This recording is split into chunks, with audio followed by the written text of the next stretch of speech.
Yo, yo, yo, what is going on, everybody? Sorry for being a little bit late. Like I said, I had to wolf some food down.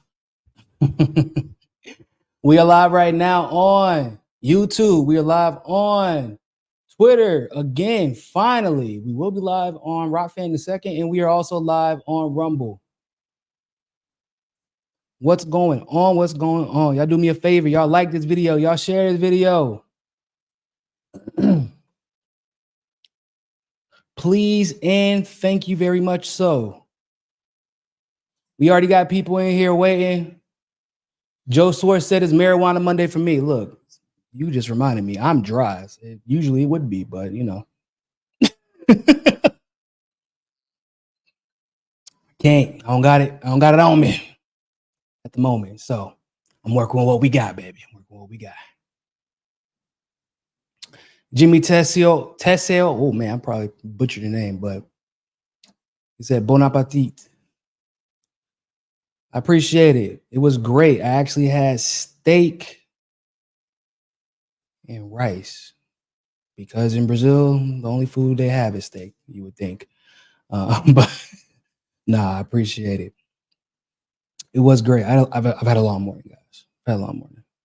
So, you know, it's crazy. I said that I will only be doing about 2 Mimosa Mondays a month because that's literally really all I have time for. But the news has not let up. Also, y'all always ask great questions.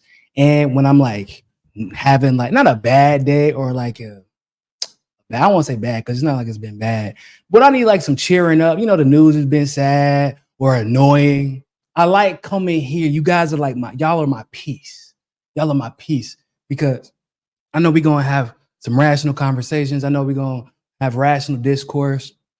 We're gonna bat some ideas around. We're gonna discover something new together. So whenever you know, I gotta hang out because of Hotspot and my job in general. I gotta hang out in the Twitterverse a lot. And y'all know on any given day, if not every single day, Twitterverse has lost their damn mind. And eventually you just get exhausted from it. So y'all are my escape. The rational people here that listen to 40 People Podcast, y'all help me keep my sanity when the world is going insane around me. So sorry I couldn't bring on Logicist today, guys. I know I said I was going to, but the problem is, quick. The problem is, there we go. My green screen right. Problem is, Logicist has been having in a damn mood today. That boy has been in a mood. I don't know what's going on. I think he's just tired because he didn't sleep that well last night. So he's just been on my head and on his mom's head since he's woken up. I don't know what's going on with him. So I'm like, today probably ain't the day. I'll bring him on next week. But he's doing well. We went to the zoo this weekend, which I'm always conflicted about. I don't like the zoo, for those of you who don't know. Because I'm a big animal person. And the zoo is sad. Like I've had, as a person who has cats, dog, my cats don't even like being in the house all day, right? You know, I don't let them out, you know, but even in a big house, they feel cooped up. And unless it's a situation, which I know there exists, where the animals are being helped and nursed back to health and it's in a safe environment until they can be let free again, I generally do not like zoos. But I took my kids for educational purposes because right now my oldest is learning about animals in school because they're learning about animals and also learning about the letters while teaching about animals. So I was like, all right, whatever, we'll take them. And it just reminded me why I don't like zoos. That's all. Especially, it was already sad. First of all, the hippos weren't having it. There was one hippo who was kind of hanging out, but there was one hippo who only came up when it was time to breathe. He was not having it. There was a lot of animals in that. Like the monkeys. There was one monkey who wanted attention, which was kind of funny. But outside of that, the monkeys weren't having it. Nobody wanted any attention. It was actually exactly how it would look like in a prison, basically. So it was, you know, my kids had a good time, but I don't like it. I do not like it. And if it was up to me exclusively, I probably wouldn't have gone. But it's a park too. So he played in the park and things like that, but he probably won't be going to that again unless it's a requirement of some kind. Because I do not zoos. When I got to the big cats, like so they had puma, Black Panther, a leopard, and a lion. When I tell you, bro, them cats were so damn sad. Them cats were sad. Can you imagine? Oh, no, not a leopard. My apologies. It was a cheetah. They had a cheetah in a cage.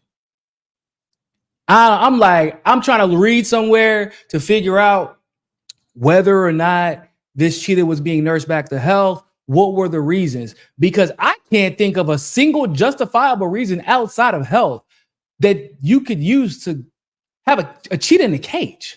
It's a cheetah. This man's life is running.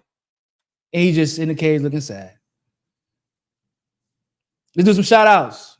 I'm going to answer some questions and do some shout outs and look at some of the crazy stuff I saw over this weekend. Kill your egregoris. Is that what? Hold on. Does that stand for ego, or is that what ego stands for? Did I just learn something new? But good morning to you too. I had no idea that's what ego stands for. That actually makes sense why we instead call it ego.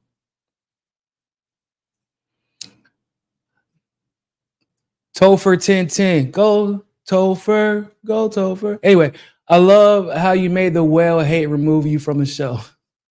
You make all of us proud, buddy. Hey man, look. We're gonna talk about that. I'm gonna show that clip in a little bit after we get some more people on here. But yeah, that was funny. What was wild is I wasn't even supposed to go on his show. That's the funniest part about it. I was supposed to go on somebody else's show who I would probably consider to be a little bit more independent populist and aligns a little bit more of my views. But for some reason, there was a switch at the last minute. I found out like the day before or 2 days before that I'm just going on this guy's show instead. And I'm like, I don't know why. Even when I watched this show, I was like, I don't know why this guy want me on his show. I don't understand. Maybe he wants to have a conversation. Maybe somebody told him that I was conservative, but I'm like, but the whole reason they brought me on the show was because they actually saw me on George Galloway's show. The producer saw me on George Galloway's show and was like, yo, we definitely want you to come on to talk about, some of the stuff that you discussed on George Galloway's show about Gaza. So I'm like, why would y'all have me on this guy's show if he can't handle the truth about Gaza? I don't know why y'all did that to him.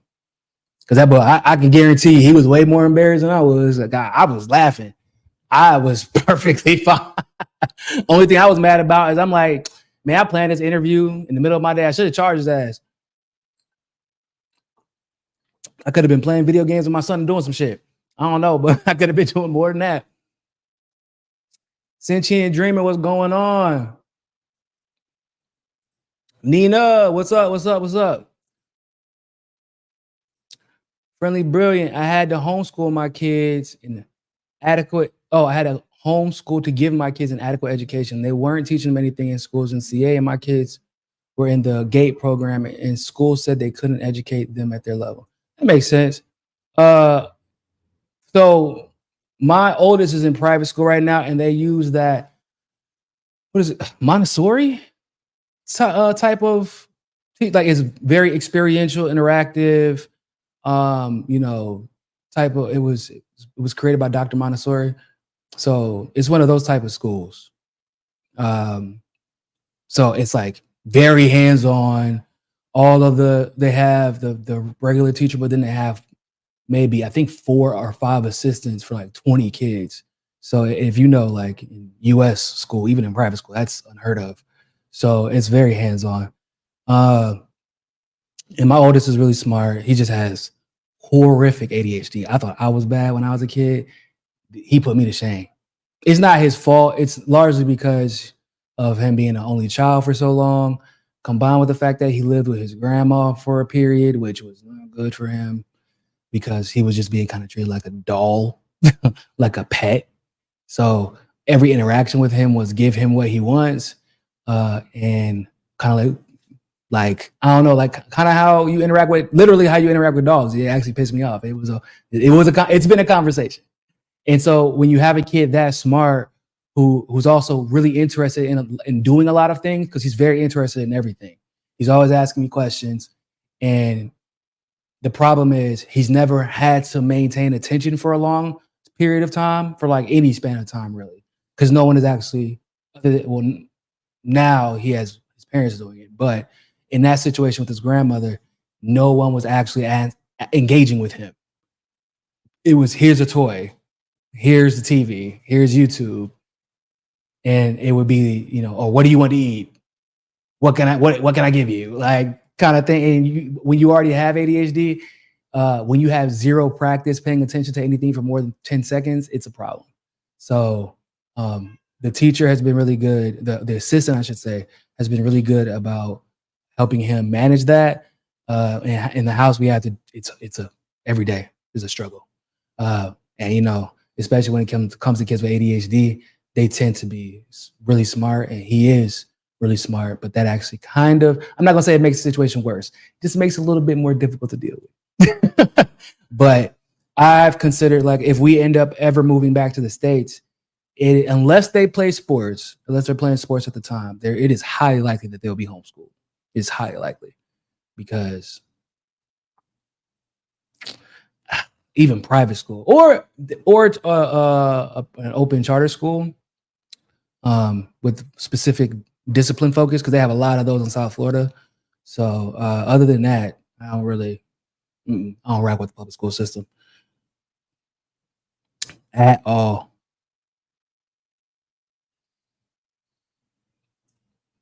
Got Sophia in the chat. What's going on? Yay Chambers or Yee. We're gonna go with Yee. Always good to see Niko live. What's up? What's up? What's up?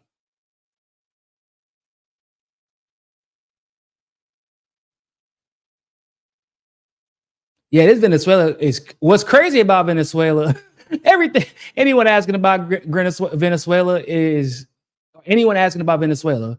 Just in case you're curious to know my basic opinion about it, I feel like most of the people commenting on Venezuela who are claiming that Maduro is somehow cheating, or they're idiots. I don't know like there are so many hypocrites, like people who don't realize how silly they sound, because you have all these conservatives right now.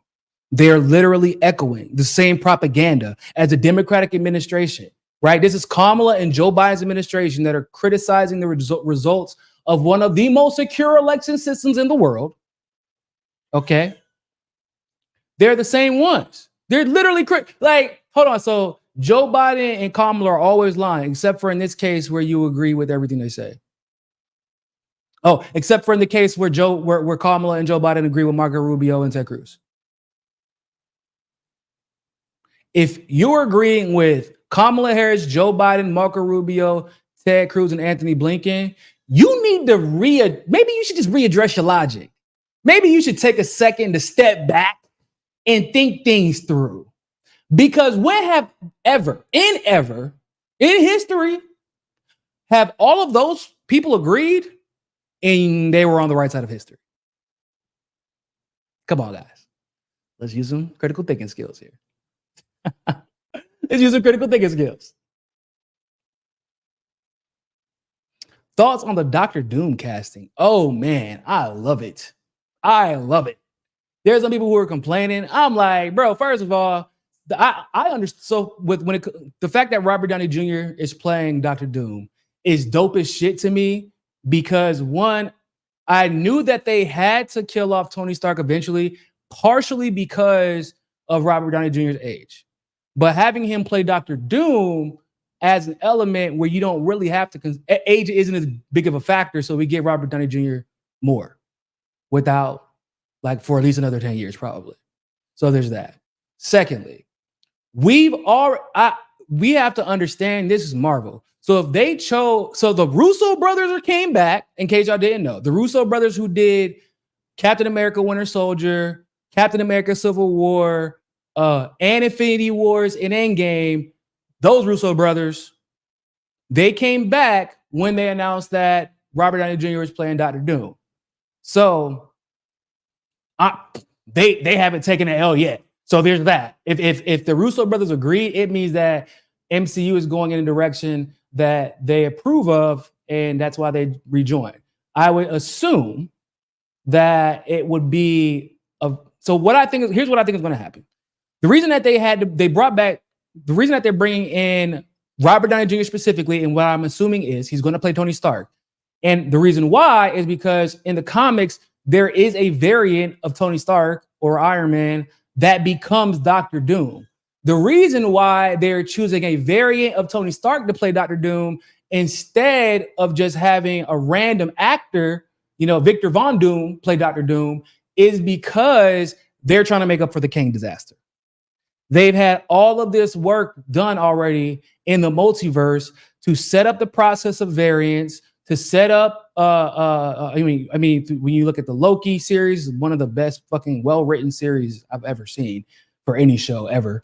Loki is an amazing series. If you haven't watched it. When you look at that, when you look at the setup from the Marvels, obviously Ant-Man, everything that they were doing was setting up for this multiversal saga, and it was supposed to end with Kang. Now they removed Kang. I actually don't think they were really justified in doing so, but it is what it is. That's where we're at right now. So, as much as I love the MCU, people complain about the movies that came after Infinity Wars and Endgame. I think it's silly. I feel like, it's like one of those things, you die a hero, you live long enough to see yourself become a villain. Like, ironically, I guess, no pun intended with the whole Tony Stark situation, but it's like Marvel had done so well for so long that people were waiting for it to fail, especially DC fans. I don't know. DC fans are weird because I don't even know why I like DC so much. I like the cartoons, and I don't love the cartoons, but I really like them. But I've never understood DC fans' obsession with DC. Like, that Justice League movie was okay. It was mid at best. It had decent parts. The fighting scenes were good, and that's about as far as it goes. I don't know why they made Ben Affleck's boring ass Batman. I don't know why they did that. But the MCU was doing like billion, like they did it $1 billion or almost $1 billion on almost all the new movies that they released, right? And people were like, "Oh man, they only did 600 million this time. Ha ha ha!" It means that people don't like the MCU. Forgetting, like, guys, we had to live through an era where people weren't. Remember how everybody felt about Thor up until the third Thor movie? Some people were wishy-washy about Dark World, but no one liked Thor. They liked the character Thor. They liked Thor in Avengers. But Thor movies, people were like, until Thor Ragnarok. People did not like Captain America, the movie. That was one of those movies. And so what's funny about it, too, is that everybody likes it now, but it's because we have the benefit of the perception of Captain America, who he is now versus what he was, and the evolution of his character. So, like, but at the time, those people didn't like Captain America that much. They were like, mid. They like Iron Man movies. Oh, and nobody liked the Hulk. Well, people like the Hulk. I like the Hulk, but a lot of people didn't like the actor, and that was probably justified. The actor was not that good. But they didn't like the Hulk that much. They liked it, but it was like, another Hulk movie, right? Which is why they haven't done another one, probably. Actually, I know there was a legal reason for that too. But anyway. So the Hulk movie was a Hulk movie. Iron Man came in, swooped in, saved the day. Thor, people were like, cool, we have Thor, so at least we know we're getting some continuity. We got Iron Man 2, which was a hit again. We get Captain America before Avengers. And everybody's like, okay, at least we know we're getting Avengers. That's basically every movie outside of Iron Man. Most of the Marvel movies were, at least we know we're getting Avengers. That's kind of how it was set up. Then Avengers hit, and people forget, people didn't start, the average person, like if you weren't like a super duper superhero fan, they didn't start really rocking with Marvel, like to the point where we knew like everything was basically going to be a hit after, until Guardians of the Galaxy. That's when the average moviegoer was like, oh no, we got to start paying attention to Marvel. And then Winter Soldier. And then the series started coming out with Luke Cage and shit. Like, people forget, it was a process to get to that level of success. So them trying to compare, like, oh, this is an Infinity Wars. Well, bitch, duh. Like, it's Infinity Wars. I don't know if they're y'all know how I feel about Guardians 2, so I'm not gonna rehash that. Y'all, I'm biggest Guardians 2 fan ever, in my opinion. That's the best movie ever made. It is not even close. That's when you want to talk about music selection, actor selection, plot, themes, everything. But for the average moviegoer, it is almost impossible to outdo Infinity War.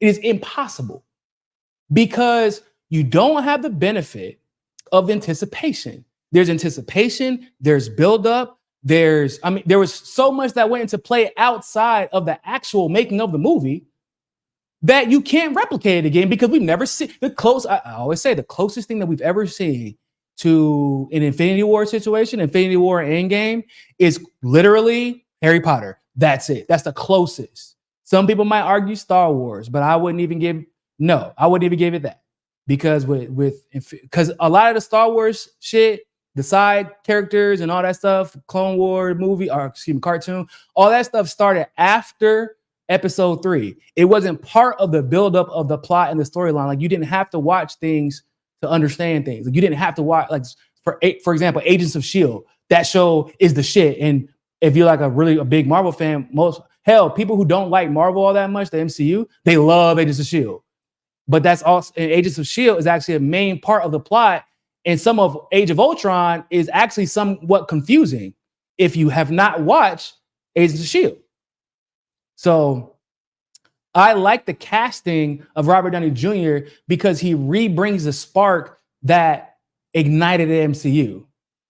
We took for I didn't take for granted, but a lot of people take for granted what Robert Downey Jr. did, not just for the MCU, but for acting in general. Robert Downey Jr. changed the game up. Before, when you played a role, it was you were trying to act like the character, at least the perception of the character. Robert Downey Jr. flipped it on its head, and he made it so that, no, I am Tony Stark, and this is how the perception will be of Tony Stark from now on. And it's basically you play who you are and make people believe that role is you, right? I always make the joke, like, for example, with Robert Downey Jr., if you look at how he acts as Tony Stark, right? And then watch the Sherlock Holmes movies that he stars in, that is literally just Sherlock Holmes starring Tony Stark as Robert Downey Jr. It's like if Tony Stark was Sherlock Holmes, basically. I like that they make Tony Stark a little bit on the spectrum. He's actually, even though they kind of make him a people person. And like, so if you ever seen him cast in the old cartoons, or the way that he's kind of sold in the 90s, and in some of the comics, he's as smart as this Tony Stark, but he's super sociable. He's just as witty. He's a people person. Everybody loves him. He has no social anxiety. That's not realistic. If you're really as smart as Tony Stark in the comics, or excuse me, as Robert Downey Jr. plays him, you're probably going to be a tad bit narcissistic and have a bunch of social anxiety and be on the spectrum, most likely, which he is. So he flipped the script, and all of a sudden, all these actors come in, they start casting for roles based on you being yourself for the most part. And when they try to change that formula, that's when they actually don't have success. So like I like the Ms. Marvel series. If you didn't watch the television series, it's actually really dope. And part of the reason why it's so dope is because the girl who plays Kamala is actually a Marvel super fan. Like, that's how she is. She like literally was like in a social media debate calling out Kevin Feige, saying that there's no way that this Marvel universe, or at least the Earth from this Marvel universe, could be, what is it, 616? Yeah, like for various reasons. I'm not going to get into that. But basically, she was like going at people's knowledge, saying like, if you understand Earth 616, there's no way that this Earth from this version of the MC from Marvel, can be 616. which is true. So she is a Marvel super fan, and that's actually what made the part so good. If a lot of these, even Tom Holland, I mean, this is how he acts, how he who he is as Spider-Man. That is how he is in real life. If you've ever seen interviews with him, he's like this boyish, carefree guy who actually is like, he definitely likes validation and is constantly seeking attention. Not in a bad way. It's just like that's because he didn't grow up in Hollywood. So like everything is new to him. He's like a wide, bright-eyed kid, and that's how he is in real life. And that's how he is a Spider-Man. So I like Robert Downey Jr. because it reignites that spark that made everybody fall in love with MCU to begin with and give it the opportunity to become the juggernaut that it's been. And yes, I agree with the comment that I read. I don't know how. Oh, no, I know what happened. Because people say Disney ruined Star Wars, which is 100% true. Jesus Christ. They really did. Disney ruined Star Wars, and people like don't understand how Disney ruined Star Wars so bad, but somehow the MCU was spared. And it's because of Kevin Feige. I don't know how else to put it, but the thing that makes Star Wars, the MCU so great is they have a head nigga in charge. I don't know how else to put it. Kevin, almost nothing. There are very rare exceptions, like with the old television shows before they got the rights. There are very rare exceptions, but almost nothing gets approved without Feige. Feige interweaves the storylines. He makes sure that the plots stay with each other. He doesn't let anyone go too off the rails. Like Feige is behind. He's behind the greater storyline, and that is what Star Wars is lacking. Because that's why, like, you can get something good like The Mandalorian, but then get the shitty movies, and then get like the best thing that they've ever done to this day, outside of maybe the prequel. You can make an argument that the Clone Wars cartoon is better than the prequel. The three prequel movies. I can make that argument because I love the cartoon. I love the prequel movies, but the Clone Wars cartoon is the shit. And that's the best thing they've ever done, is literally a cartoon. And it's because there is no one bringing the picture into focus. There are just random people doing random shit how they want to do it. So, The Boys, I have not watched the last season of The Boys. Because I have to binge watch it, but The Boys takes a lot of emotional energy out of me, man. Like, I ain't gonna cap. The Boys takes a lot of emotional energy. It's a heavy ass show. It's a heavy show because of like how much it mimics the real world. And I always say like that, if we had superheroes, there is an element of it. It's like, if we had superheroes, like, this is kind of how it would be. That's part of the reason why I don't like it, because it's like a little bit too accurate. It's unpredictably predictable. It's just like, you don't know how it's going to play out, but you know how it's going to end, kind of situation. So,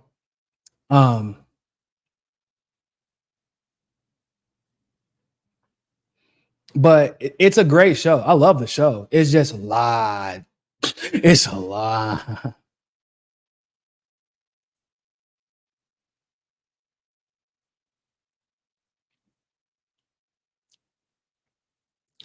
I think I don't see. So there are a lot of people who are like, "Oh man, Marvel is the MCU is such a liberal show." Like, but it gets on my nerves. Like, it's, you know what? Because it reminds me of politics. Well, it is politics. Everything's politics, I guess. But it reminds me of people's opinions in politics. When they have latched on to a side of an argument or an ideology that they believe in, and then they hear other people echo an opinion about something they like or they don't like, they go out of their way to work backwards from their conclusion to justify their opinion, even though none of the facts back it. So there are people who say that Marvel pushes a liberal agenda. That is actually false. Kevin Feige is actually an independent populist. He hates the liberal agenda. Kevin Feige, the head producer, the guy who is running everything. Okay, so there were calls, for example, to remove Chris Pratt as Star-Lord because there was a rumor that he was a hyper neocon, he was racist, and he hated gay people. None of that was true. He was just a Christian. There was literally no evidence of that. They based this all on the fact that he was like, yeah, I'm a Christian. There was nothing. And yet, despite the liberal cause, and because he donated to Tulsi Gabbard, so the only time that he actually ever donated to a candidate was when Tulsi Gabbard ruined Kamala Harris. So that also happened. And so then he donated, and then they reignited the calls to remove him as Star-Lord. And everybody united around him to make all the other Marvel all the other Marvel actors were like, no, he can have his own beliefs. Like, what the hell? That's ridiculous. Now, Letitia Wright, Shuri from Black Panther. Remember when she didn't want to get the science juice, and they were making up headlines that were straight lies. They were saying that the Black Panther 2 is being delayed because of controversy surrounding Letitia, and it was like, no, she just like broke her arm or something like that doing a stunt. That's why it was delayed. It was no, and they were saying that they were thinking about recasting her because of her stance, and that was also a lie. There was nothing at all happening between MCU and Letitia Wright, but they were making it seem that way because they were remember, they were punishing every Black celebrity who wouldn't push the science juice. So, are there people who are so like, for example, I actually think that part of the reason that they made Smart Hulk so goofy and kind of almost irrelevant in Infinity Wars and Endgame is because Kevin Feige actually he doesn't like Republicans, but he hates Democrats. I feel like he feels like Democrats are trying to play people, basically. And if this is a world where he's living in Hollywood surrounded by neoliberals. So I can probably, and also the neoliberals would be the ones standing in his way standing in the way of the acknowledgement of what he was able to achieve with Marvel. If y'all don't remember, they were being held back from getting awards that they definitely earned. They weren't even being nominated in a lot of cases. They didn't get their first award until Black Panther. And that is almost like they felt like they had no choice. I'm not gonna cap. I'm not saying that Black Panther deserved the awards, but Coogler did such an amazing job with Black Panther, and because it was specifically about the Black experience, if Hollywood ignored it, they knew it would have been a problem. That's what I mean by they had to do it. So, but with Mark Ruffalo, he's a hyper neoliberal. Everybody knows this about Mark Ruffalo. And ever since 2018, 2019, basically since he came out fully shilling for Democrats, like just completely and totally, they've kind of sidelined his character a bit. They've made fun of it. They haven't really given him a lot of Hulk moments. Like after he started shilling for Democrats, the first scene in Infinity Wars is opening up with Thanos whooping the Hulk's ass and never turning back again. So, well, he turned back when he became the Smart Hulk, but you get what I'm saying? All my friends are like, yo, is Kevin Feige mad at Mark Ruffalo? Because that's what it seems like. So, I don't think that Kevin Feige is a liberal. Well, I know he's not a liberal, I should say that. But I don't like when people make these arguments because they're like, oh man, they had to make Captain America Black. Bro, Falcon becomes Captain America in the comic books. What the fuck? Yeah, they be wanting that, or whenever they made, so Loki is pansexual, and they brought it up in the show when they were asked, when Loki and his female variant were asking about their past relationships. They're like, have you been with any princes or princesses? And you're like, oh, I can't believe they made Loki gay. Or no, Loki's not gay, he's pansexual. And Loki from the comics was pansexual. He's always, it's kind of like on brand for the god of mischief. But people just give knee-jerk responses based off of these preconceived notions. Like, oh, they're pushing an agenda. No, they're not. They're like, oh man, I can't believe Valkyrie's gay. Valkyrie? You mean the girl who is in an army full of women who was traumatized because her girlfriend died as she's fighting alongside an army full of women? That's her whole thing. They got whole tattoos together. You surprised that woman is gay? People be so weird, dog. I'm like, nah, just say you don't know anything about the comic books. You just because if you weren't upset about it whenever this comic book existed forever, like for decades, why are you upset about it now? They're trying to stay true to the comic books when it comes to certain characters' core, and it makes sense. It makes sense for the storyline. I haven't seen Marvel go out of their way to make a character like OD, except for in a situation with America Chavez. But with America Chavez, like for example, like when she had the rainbow flag on Multiverse of Madness. The only reason I was like, I don't understand why she's wearing the rainbow flag for the movie is because she's from a planet of women where all the women have kids. So they wouldn't call it gay or lesbian. It would just be what it is. You get what I'm saying? So like for that situation, it wouldn't make any sense. Now, the actress is gay and she wanted it.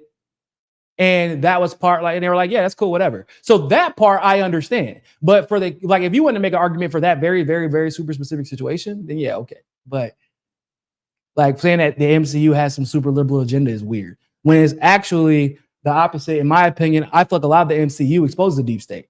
They expose agendas. You look at Captain America's story arc, how the Captain America from the comic books was basically just a propaganda piece for the US, but the Captain America from the movies basically became public enemy number one, and they spend most of their time. The Captain America since Winter Soldier in Civil War, and even Captain America, Sam Wilson, the Black Captain America, they are in constant beef with the federal government, with the US government specifically. Like if y'all have watched Agents of so we already know, if you don't know, Hydra is basically what the CIA is. The whole story of Hydra, at least how it unfolds in the MCU, is what the CIA is, right? They always call it a Nazi, rogue Nazi science division. And then if you watch Agents of S.H.I.E.L.D., what it actually exposes is that Hydra wasn't even started in Germany under the Nazis like everybody thought it was. It was actually started in the US. That's what the final season of Agents of S.H.I.E.L.D. is exposing. So if you've watched the MCU enough and you've done so critically, you would realize that one of the reasons that if I like it, it's probably because it exposes a lot. Because otherwise I would just watch DC, because DC is a fucking propaganda piece of shit. I mean, I hate DC. I'm not the cartoons. Once again, not the cartoons. Cartoons are straight. They're all right. But the movies, come on, bro. Batman's a cop. Batman is a cop. And for Superman to come from another planet, and his whole shit is, I'm gonna be super powered by the fucking sun, but I'm gonna be as pale as goddamn I'm gonna be as pale as white paint, but all my power is gonna come from the sun. And I'm an immigrant. But so what? So basically, Superman's a model minority. They made a whole superhero about the model minority. Bro. And Wonder Woman's all right. Like the movies, I'm not a fan of Wonder Woman movies. I don't know why anybody was. I guess because Gail was cute, but one, she's a Zionist, so was not happening. And two, I just was not a fan of movies. I just wasn't. You want to talk about pushing a liberal agenda? Like that was like over the top. Gregory Walker tipped on Rock Finn. Thank you very much. I will only expect Iron Man as Dr. Doom if we get Deadpool as drunk Iron Man. Oh, I'm assuming respect it. So I haven't seen Deadpool yet, so please don't spoil the movie for me. But everybody told me it was perfect. But I got kids, so I gotta wait. Like I'm gonna probably go see it sometime this week by myself. But yeah, gotta wait. I gotta wait, man. So see, I always get roped into this. Right? I bring up MCU. You can't ask me a question about the MCU and we just have a basic conversation about this. I don't know why I do this. But you know what we're about to do? Y'all want to check out this video where they ended up kicking me off? Oh, they kicked me off, man. They asked me some questions about Gaza, or I should rather say they asked me like maybe a question and a half about Gaza, and then they realized that I wasn't the one. I don't know why they brought me on, but we're gonna check it out, and hopefully you guys will enjoy it much as I did.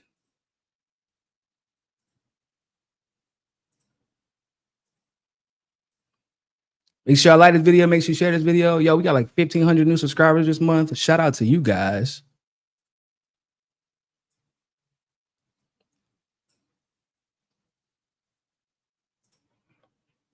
Rises. Well, we don't know that at all because it's a terrorist toll rises. Well, we don't know that at all because it's a terrorist group who keep giving out these numbers of people who die. And we happen to know that the terrorists base themselves in schools and hospitals. So is it really right for all this fuss to be made about it?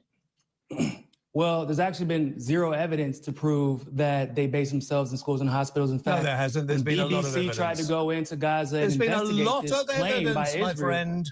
A lot of evidence. No, when BBC and CNN, the BBC,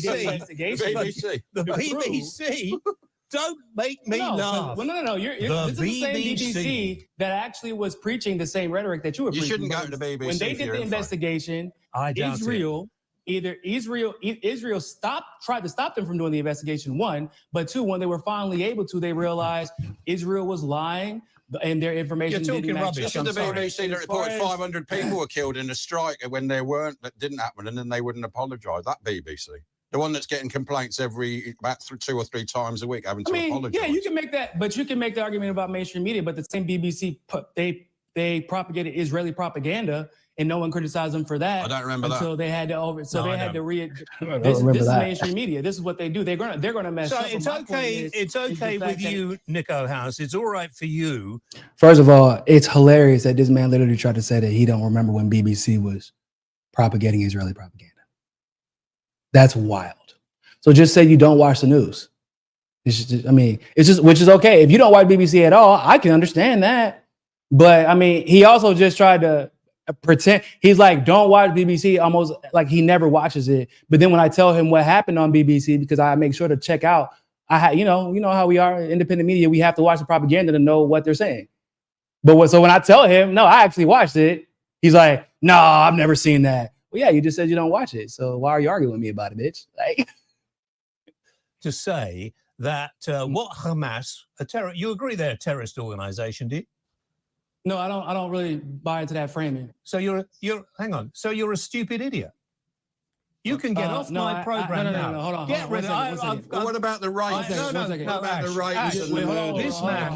No, stop. Would you like me to respond? Would you like me to respond? Not really, because I think. So let me explain something. I don't know. I don't think you can explain it. The West. You are trying to defend where they like to frame everybody who is brown and fight against Western imperialism as a terrorist organization. They kidnap babies and rape women. In the United States, they actually labeled the Black Panthers a terrorist organization, but refused to actually label the KKK a terrorist organization. So I'm not going to go with the framing. People like you are dangerous. A terrorist organization. Whenever even the United States agreed with the ICJ that they are illegally settling in Palestinian territory. I am really worried about the United States, because unless you listen, why don't you shut up and listen to what I'm going to say? Those people have the right to fight back and take their territory. Breaky. Yeah, man. So James and Russell Brand from Wish didn't like that. They thought they were going to try to, I guess, bombard me. Like, no, that's not gonna work, bro. Like I said, for those of you who do not know, debating was basically my profession for years. Since I was a freshman in high school, I did debate 4 years in high school, 2 years in college. Like, You're not just going. I already know the tactics. I already know the tactics. So, first of all, I don't understand why his researchers let him conduct this interview using talking points from December 2023. Are you for real? First of all, using numbers from 2023, talking about the death toll is up to 39,000. Boy, you are way off. Try 100,000 at least. So there's that. But you're like, yeah, we know that they're embedded in schools and hospitals. No, that got debunked. It's been debunked. And the only tunnel that was built in the area that he's referring to was built by Israel. And remember, there was a whole, they went through and they tried to conduct an investigation and they wouldn't let them, but all they had to do was use the film from Israel itself. And it was like, hey, this doesn't really look like Hamas living here, like y'all said they were. There's no armory, there's nothing. This has already been debunked. But what I love the most is whenever he tries to, because what he wanted to do, in case y'all were curious, because I know some people he brought up his interview with Jimmy, and I actually haven't seen his interview with Jimmy yet. And I don't watch Jackson, or will I? Because Jackson's a dumbass, so I don't know why anybody would watch him at all. But when it comes to me specifically, I can't speak for everybody else, but when it comes to me, the reason that he tried, whenever I say whatever, he asked me about the terrorist organization, if they're a terrorist organization, of course I'm going to say no, because I know what that means. The reason that he tried to call me a stupid idiot, and then he got upset. Now he's like, "Oh, here comes the," because he was trying to get me to react. Because generally in these situations, Destiny tried it once upon a time. Vaush tried it. Ben Burgess tried it. When I'm engaging with somebody and they are ill prepared for the conversation, usually what happens is that they have to pull out the angry black man card. And by that, I mean, they immediately go to an insult that in most situations, and rightfully and justifiably so, a person would react emotionally, or hell, not even emotionally, just passionately. Because when somebody calls you a stupid idiot, you probably have the right to react. The thing is, I've been debating emotional white boys who think that they're smarter than I am for my entire adult life and before. So whenever they get upset, like whenever they start insulting me, that's when I know, yeah, this is over. I already know where this is headed. So all I have to do is be calmer and be calmer and be calmer and just bombard them with information. And then they get overwhelmed. And then you get the results that you just saw. Because when I said, no, I'm not going to call Hamas a terrorist organization, why? He's like, oh, so you're a stupid idiot. You notice he didn't even try to give a fact. He's like, you're dangerous. Okay, but why am I wrong?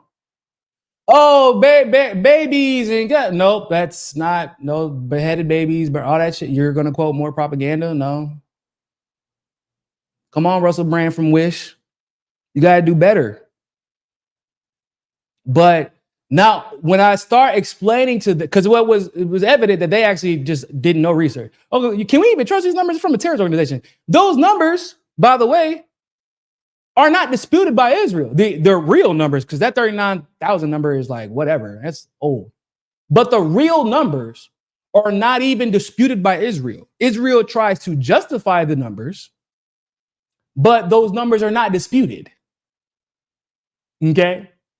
So there's that problem. But whenever I begin to explain to him that I will not accept Western framing of who is and who is not a terrorist organization, and I explain to him, because this is the same Western organization, or these are the same Westerners, rather, like in the United States, that labeled the Black Panthers a terrorist organization, but refused to label the KKK a terrorist organization. And whenever I said that, you could tell he's like, oh shit, I'm out of my depth. You could tell both of them were like, shit. And then when I'm like, and if you're going to try to use it, and then in that same breath, if you're going to try to claim, well, I'm going to accept Western framing, then I'm like, okay, well, then the US agreed with the recent ICJ ruling. They're not going to do anything about it, but they actually agreed. They said that they accept the ruling that the settlements are illegal. In which case, the implication is Palestinians have a legal right to defend their occupied land and take their land back. That would make you a militia at bare minimum, or an army, if you want to be specific. How is that a terrorist organization? A terror organization to me is somebody who goes around stealing land that doesn't belong to you, bombing refugee camps and calling it a military operation, sniping women and children and old men walking down the street. That seems to me to be like a terrorist organization, don't you think?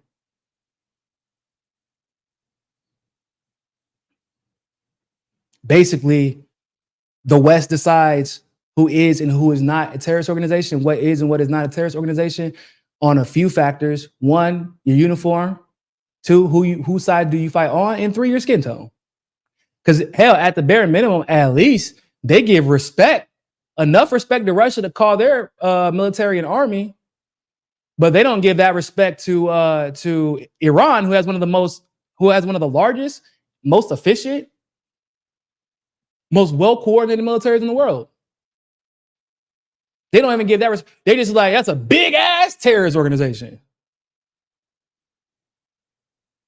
Why? Why are they a terrorist organization? But hell, even Russia gets the respect of being an army, which they are. I'm not like, obviously, y'all know I'm not saying that Russia's not, but you get what I'm saying? Eric Husso, thank you very much for the super chat. Yeah, like I said, I haven't seen Hinkle and Dor on the show. I'm sure I heard that Jimmy was just laughing at him the whole time. But I don't watch. If I like am in the mood to laugh at somebody, I watch Hinkle debate. Hinkle's is not a good he's just not a good debater. He's not. If y'all guys, I'm not gonna tell y'all who not to watch and who to watch or whatever. I'm not in that business, but listen. If y'all take Hinkle seriously, just don't. Just don't do it. They call me Niko Damas for a reason, guys. Especially when it comes to these personalities that pretend to be legitimate. This is the same Jackson Hinkle who actually was attacking me, which in retrospect, his goal was to try and delegitimize me because he was trying to climb up the ladder. So he and Abby Martin were attacking me because I have conservative friends. And then he starts a podcast with a hyper neocon after the fact. And when everybody called him out on it, he just acted like it never happened. And he called me the neo-Nazi. He literally called me a neo-Nazi. Yeah. But what it was he didn't want people watching my show or the Convo Couch or any of the like, because what would happen is Hinkle was always behind. He never was on time when it came to the issues. So what he would do is he would attack us and then take our talking points and our information. And he kept replicating that over and over and over again until he was given some type of legitimacy on YouTube, like through like YouTube audiences. Obviously, his Twitter growth is obviously unnatural. I don't know how anybody can believe that this man all of a sudden became just as popular as Elon Musk in a month. He doesn't offer anything for anyone to view him as such. It doesn't make any sense. It doesn't like, yeah. Come on, guys. Let's think for a second. But like I said, I'm not really here to tell y'all who not to watch and whatever, but if you do watch him, let's just take it with a grain of salt. Because he's not smart. so there's that. He might say things that you agree with from time to time, but he's not smart. He's a click farmer. He's an engagement farmer. And somebody that gets that popular that quick and is somehow hopping from country to country, somebody who got engaged to somebody in Russia just so he can get close to the Russian government and then dumps her out of nowhere after he got close to the Russian government, you would think that would raise some red flags. Just saying. Sentient Dreamer, thank you very much for the super chat. They were telling on themselves with when they use intelligence insults. We only use insults that work on us. That's how we choose them. They are afraid of smart. Oh, that's an interesting frame of logic. We only use insults that will work. I'm assuming you mean like we only, as people, use insults that would work on us. Which is funny because I don't feel like I would do that. I only use insults that are very specific to the person, because otherwise I wouldn't be insulting you. I don't insult random people like for random reasons. I have to hear your argument out. So once I figure out what would bother you the most, you specifically, that's the insult I would use. But yeah, in that situation, why would I call somebody an idiot? Like, maybe we disagree and you're smart. So that insult doesn't really work. Now, it didn't work in that situation. It's not going to work if I'm not an idiot. But like, for example, there are people who I've engaged with on like social media, Twitter, where I'm like, you're like, why are you acting liberal? Like why you acting like a Democrat, for example. Some people, like, you can trigger them like that because they want to be anything but a hyper leftist, neoliberal Democrat. And I'm like, so why are you acting like a Democrat? I'm confused. Why are you and Joe Biden on the same side of the argument? Please explain that to me. And they freak out because they're like, what? How could you dare say something like that? No, well, I didn't know that it was an insult. I'm just trying to ask a question. Why are you on the same side as Joe Biden if you supposedly hate Joe Biden and everything that he does? Like with Venezuela, for example. And just watch the shit show.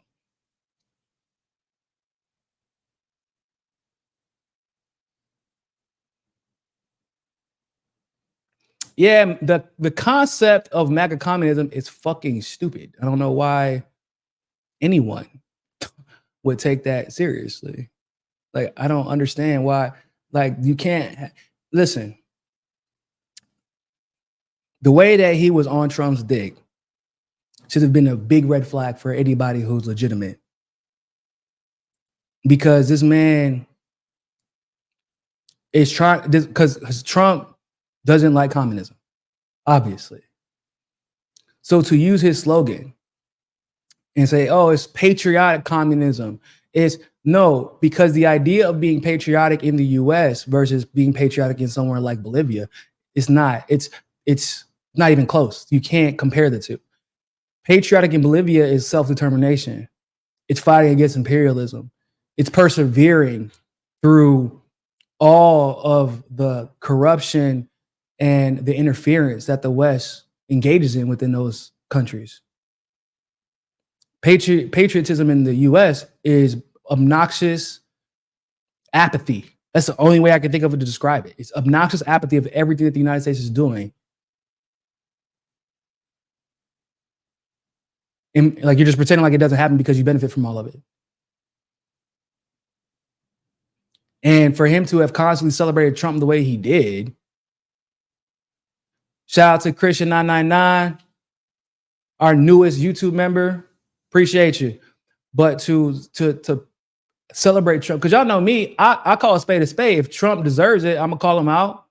If I feel like the way that he's being attacked is actually just liberals trying to weaponize Trump derangement syndrome, then I'll call that out too. But I've never been like a Trump fan. And no legitimate communist would be a Trump fan. And here's the thing too. I also understand there's disagreements on things. That's not a disagreement situation. When you always take whatever is perceived to be the most popular position in the moment, every single time, even when it directly conflicts with your own ideology, then maybe y'all start questioning. I'm just saying. You can't always have the most popular position all the time. That doesn't make any sense. Hell, Jackson was on Jimmy Dore, well, I think yesterday. Man, the man couldn't even really explain. I don't know why. First of all, so Eddie and all those cats from Midwestern Marxists started this American Communist Party. Jackson's included in it, but the chair is with Haas or something like that. And Eddie's a smart guy, right? I like Eddie. Noah too. They're really smart guys, but at the end of the day, I don't understand why they would let Jackson go on to explain communism or what their goals are. And by the way, I'm not a communist. I don't believe in. I just don't like putting myself into a category. It's just because every situation is different for every country. So I believe that probably the majority of communist ideology works but also a lot of it's just common sense. However, if I'm going to start a party or start an organization, I'm going to put someone on who can actually explain what I'm trying to achieve and make sure that they can attack and break down the arguments that could bring doubt into what I'm trying to do. By having Jackson go on to give that explanation, you're not achieving that goal. People are going to think you're silly. Yeah, and Carlos. Carlos is really, really smart. I love Carlos. So my point is, it's clearly this man just hanging around like he's a clout chaser. He literally said that that's what he does. He does anything for clout. He literally said that. Those are his words. I'm not. And that's what he does. And I think it's not smart to uplift a clout chaser. It just will not turn out well. It does not ever. Have we not learned our lessons from the past? Like I said, I'm not here to tell y'all who to watch and who not to watch, but I feel like it should be obvious. For example, if you go to Instagram and go to Midwestern Marxist page and look at the comments on anything talking about Jackson or mentioning Jackson, there versus Twitter. See, whatever phenomena that propelled Jackson from being basically irrelevant to superstardom in 2 weeks. And when I say basically irrelevant, I'm literally mean that. He was begging for us to give him attention. And then it went from that to he's a superstar. And he's not made any notable contributions in any way to the movement. Right? Like he went from that to superstar on Twitter, but for some reason on Instagram, no one's buying his propaganda. On TikTok, no one buys into his propaganda. The only place that it seems to work is on Twitter, which probably means there's an outside force influencing the outcome there.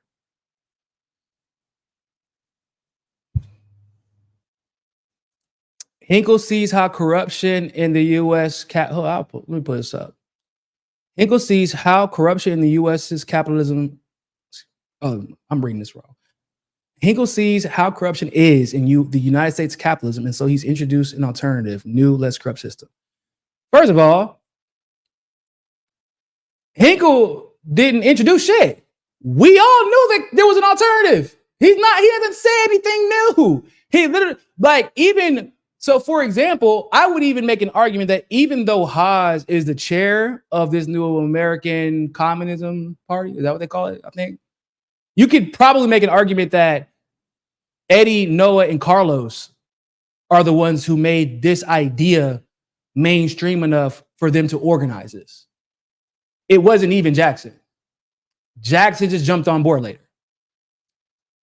This is the same Jackson who was kissing Netanyahu's dick not even a year or so ago. It's the same Jackson who was calling Assad a brutal dictator. Okay? Same Jackson. Not even a year and some change ago. He doesn't have original ideas. He takes other people's ideas and then he catapults himself using other people's talking points. That's what he does. He's offered nothing. He's created nothing. He's done nothing. He's done no work. And if you've listened to him talk, It's obvious. I don't understand how people don't realize this, but a lot of people don't care about that. They just care about clout. So, you know, it is what it is. People invite him on his program, on their programs to have other people watch. But Jackson never offers any new talking points. He just says what everybody else has already said. And he just says a little bit later. That's it. That's the only thing he does. I don't know why we're acting like this is. I hope I'm not saying anything that y'all haven't realized yet. So I'm just saying.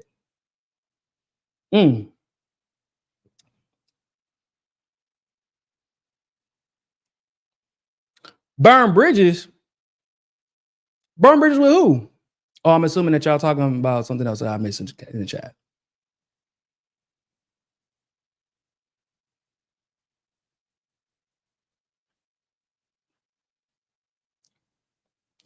Calling Jackson an intellectual lightweight is actually a compliment.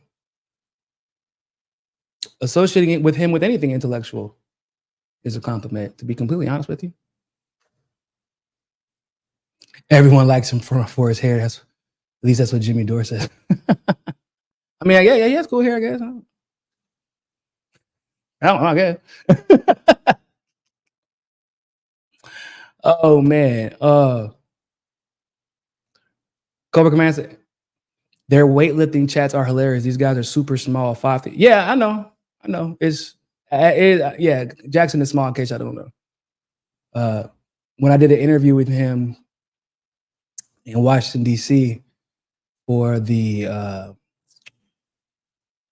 Force the Vote movement, that was the first time I met him in person. I'm like, oh shit, I did not realize he was this short. It's always the short ones. I don't know why it's always the damn shortest people who are the weirdest. It's always short people. It is, I don't know why. It's a thing. I don't discriminate against short guys, but short guys, get y'all peoples.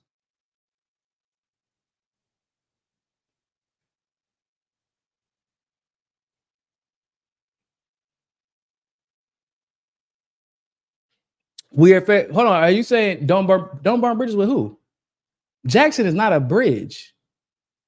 Jackson is the highway to hell. Like, you do know, like, Jackson is like the John Lewis of the left. John Lewis, the civil rights guy who always seemed to end up in front of the camera, which is how he had gained his popularity, as if he was actually contributing something to the civil rights movement. But in actuality, he was just weaponizing it so that he can build his own career. He got to Congress and proceeded to fuck black people over. That is what Jackson is to the left. He's not burning the bridge. I'm just telling it like it is. Like I said, you ain't got to stop watching them. It's up to y'all. But we already know how this story ends. Anybody who watches my shows know I'm pretty good at calling a spade a spade. It's going to be a situation where y'all like, yeah, damn it, Niko, you were right. My bad. Shit.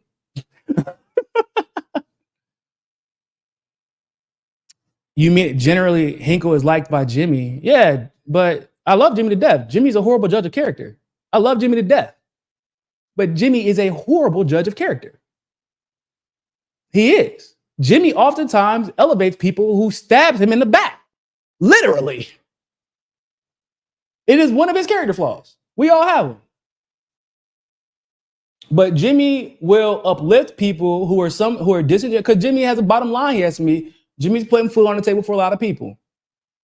So there are times where he might look the other way, might ignore something, red flags, because he's like, well, this person hasn't talked bad about me yet, or I could use this person to bring more views.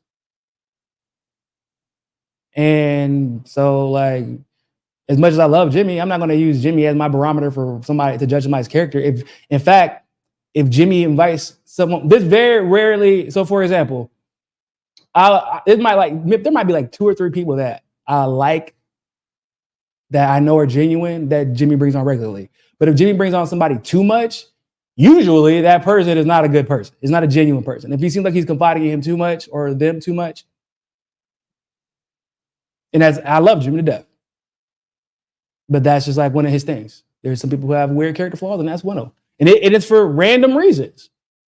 Like, Steph is probably a better judge of character than Jimmy is. And that's kind of how they balance each other out. So, Christian, thank you very much for the super chat. Yo, Niko, your thoughts as well on reactions in Brazil with Maduro's win in the election. Side note, Jackson was born on third base in Orange County. Yeah, I know his dad was rich. He was a marketing guy. And in Brazil, I'm not gonna lie to you guys. They don't be giving a shit about the rest of the world. The most I've seen Brazil, the most I've seen Brazil care about the rest of the world is Palestine, which is kind of weird. I mean, it's not weird, it's a great thing, but that just lets you know two things: how much Brazil does not give a fuck, and also how important the issue of Palestine is. So that's, and they also care when the World Cup comes around. So they care about the rest of the world when it's time to know how well they're going to do in the World Cup, and how and Palestine, and that's basically it. They aren't really, Venezuela's elections don't really affect Brazil all that much. So they, maybe the politicians, but Lula wanting to bring Brazil into BRICS probably does want Maduro to win, and it's probably on the side of Maduro. I mean, they've allied, but they've been allies, so that would make sense. But specifically regarding BRICS, BRICS is stronger if Venezuela is a part of it, and Venezuela will only be a part of it if Maduro is a president right now. So, like, from that perspective, yeah. But yeah, they don't really care all that much, man. I ain't gonna cap. Not gonna lie to you. that is Brazil. Oh man, yeah. Hey, look, Graham. Yeah, Jimmy's reading on Graham was way off. All right, I mean, Graham like tried to call Jimmy an alcoholic. He was calling him all this shit, and I was like, that is freaking wild. As much like Graham was irrelevant. Jimmy made Graham relevant, and then Graham tries to throw this man's whole character under the bus. I mean, same thing happened with Jordan Sheridan. We're like, we kind of tried to warn Jimmy in various ways about Jordan Sheridan, but he made Jordan Sheridan relevant again after he fell off the face of the planet, and then Jordan tried to throw him under the bus. So that's what I mean. Like, Jimmy does a lot of great work, but one of his few character flaws that he has is he just is not a good judge of character. He got white man blinds, man. It's a thing, guys. White man blinds in this movement is a thing. Unfortunately, it is what it is. That's just part of the game. You learn to live with it.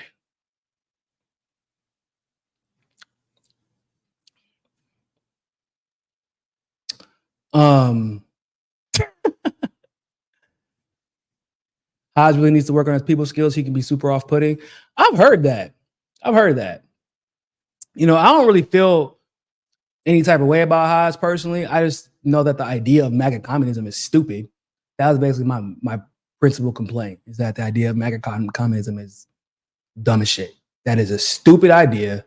There's no ideological consistency with that, especially because they were pushing Trump and then like siding with Russia, right? Which is not, the Russia part wasn't the problem. I'm like, but you do know Trump, like the way that they were pushing it is if Trump was going to work with Putin and save Russia, but Trump sanctioned Russia.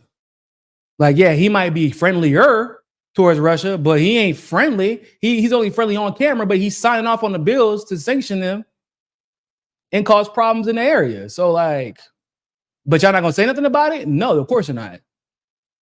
Because it's engagement farming. You say the most popular opinion and then you leave out the details.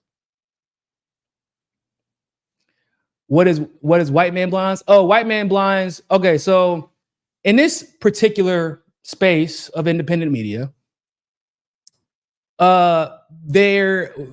and Fiorella and a couple of my colleagues of color have labeled this white man blinds. Basically, whenever another white guy is perceivedly popular or is becoming popular, a white guy who generally has great character, is morally consistent, ideologically consistent for the most part, they actually cannot see that this person in front of them is disingenuous, because in society, in the US specifically, especially, they have been conditioned to believe if we say all the same things and we on the surface we believe all the same things, for the most part, right? Not 100%, but like 90%, 95%. Then, especially if that person is also popular like I am, then that person is actually a good person and a genuine person like I personally am. That's how they view the white person in front of them, the white guy specifically, usually.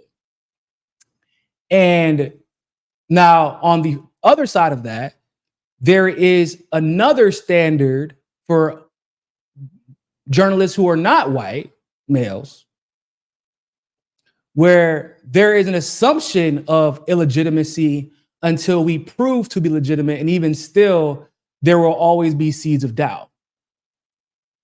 You get what I'm saying? So some people would probably question how Jimmy could not see that Jordan Sheridan, for example, was problematic for a very long time. We all knew this. Because there was an assumption, because he complimented Jimmy and would defend Jimmy at times. There was this assumption and agreed with Jimmy at the time before everything went down. There was an assumption that, oh, maybe people are just perceiving Jordan's actions wrong and he's actually a genuine person and he won't betray me or the movement like people were saying. There's a benefit of the doubt given that shouldn't be given.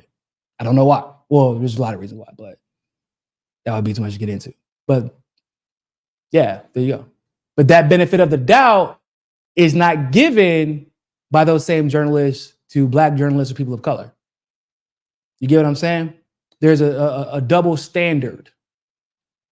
And so the blinders is how people, and by the way, the disingenuous are fully aware of white man blinders. They know it. They're very aware of it. They use it to their advantage. You see, it's very rare that you get like a George Galloway. George Galloway is very big on uplifting anybody who is telling the right story.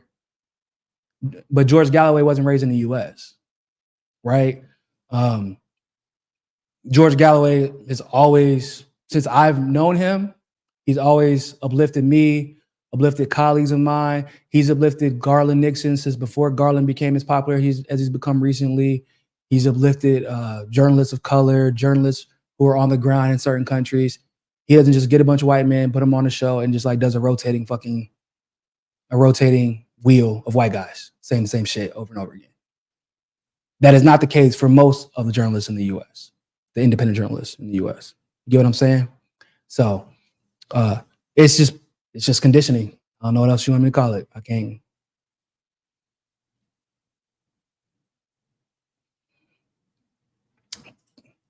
As a judge of character is a hard thing and always doesn't have to be about race. Think of how Nick Cruz allowed Compton J to do crazy stuff for you. Judge of character is complicated and it doesn't always have to be about race. You're correct. And in that particular case, Nick gave leeway because of trying to maintain the unity within the Black space, the Black independent media space, because there were so few of us at the time. I mean, it technically still is, but there was an overextended effort there. And some people might have thought that Nick wasn't aware, but Nick was aware and was still trying to give grace because of that.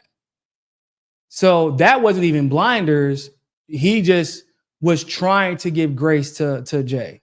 You get what I'm saying? So that was a race thing, but it was for different reasons. It wasn't like he was trying to use the popularity or catapult off the popularity of Jay at the time, because Nick and Sabby have kind of been the most popular people in RBN. And at one point, Nick was the most popular person in RBN. So it didn't make any sense for him to continue. He was giving him grace and it just didn't work out. So, yeah, it doesn't always have to do with race, and judge of character is a difficult thing, but I'm not talking about in life, in general life, like that's different. But in this space, when it comes to like people putting on blinders because I mean, it's kind of a life thing too, because this is something that I've witnessed in real life. Basically, at least in the US, but generally the world, but definitely in the US,